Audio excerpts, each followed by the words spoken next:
Daudi na Yonathani ndio wameahidiana ya kwamba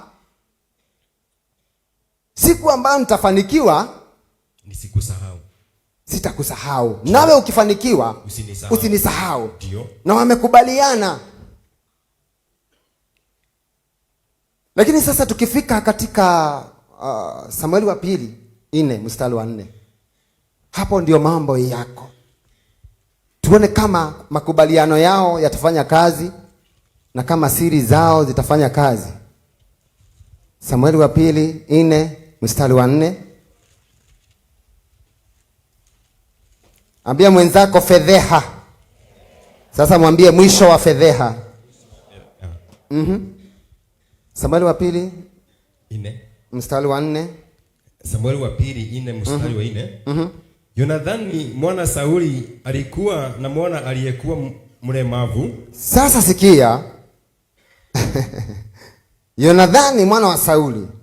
Sauli alikuwa mfalme katika huu muda wote, na kuambia hii hadithi yote ikifanyika, Sauli alikuwa mfalme. Bwana asifiwe. Yes. Na Sauli alikuwa ndiye babake Yonathani. Amina. Bwana asifiwe. Amen. Na sasa ikafika wakati kulikuwa na vita vya Wafilisti, walikuwa wanawapiga Waisraeli. Ndio. Na maandiko yanasema katika hii vita Sauli akiwa mfalme, ndio, na mwanawe Yonathani, yes, wakauawa katika vita.